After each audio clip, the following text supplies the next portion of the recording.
पिछली बार हमने देखा कैसे पंचवटी में शूर्पणखा का अपमान हुआ और लक्ष्मण ने उसके नाक कान काटे।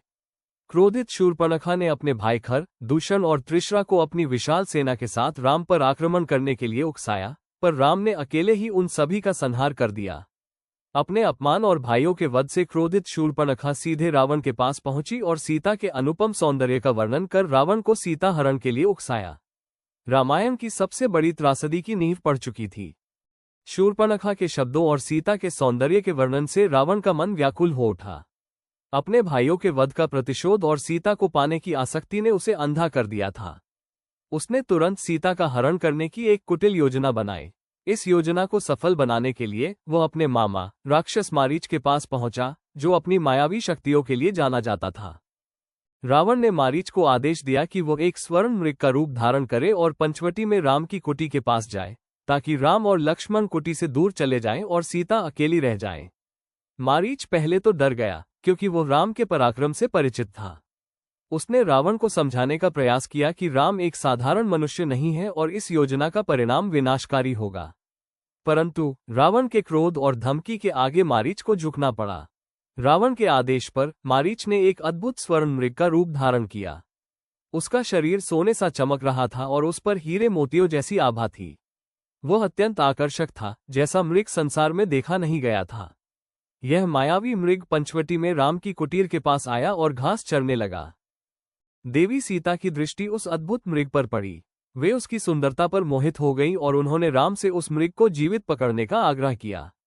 राम और लक्ष्मण को कुछ संदेह हुआ कि यह कोई मायावी राक्षस हो सकता है, विशेषकर लक्ष्मण को। पर सीता के आग्रह के कारण राम ने उस मृग को लाने का निश्चय किया। राम ने धनुष बाण लेकर उस स्वर्ण मृग का पीछा करना शुरू किया। वो मृग राम को गहरी वन में ले जाने के लिए सदैव उनकी पहुंच से थोड़ा दूर रहता, कभी रुकता, कभी भागता। राम को जल्द ही संदेह हुआ कि यह कोई मायावी जीव है।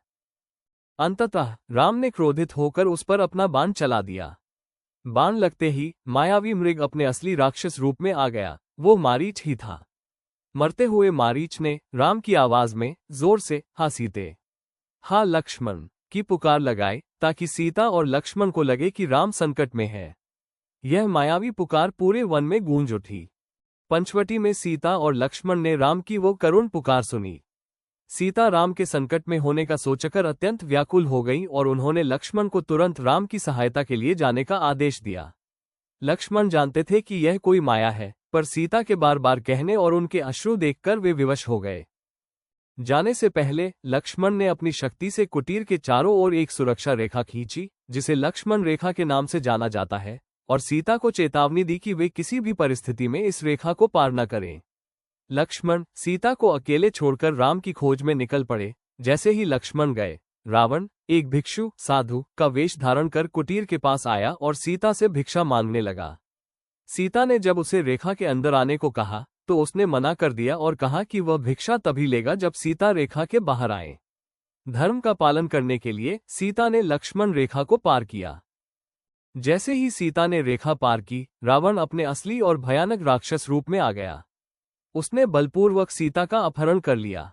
सीता ने सहायता के लिए राम और लक्ष्मण को पुकारा, संघर्ष किया और अपने कुछ आभूषण गिराए, ताकि राम को उनका पता मिल सके। रावण उन्हें अपने पुष्पक विमान में लेकर लंका की ओर उड़ चला। मारीच के कपट और लक्ष्मण रेखा के उल्लंघन ने रामायण की दिशा पूरी तरह बदल दी। सीता हरण की यह घटना राम के जीवन का सबसे बड़ा दुख और उनकी सबसे कठिन परीक्षा थी। अब राम और लक्ष्मण का मार्ग केवल सीता की खोज और उन्हें रावण के चंगुल से मुक्त कराने का था।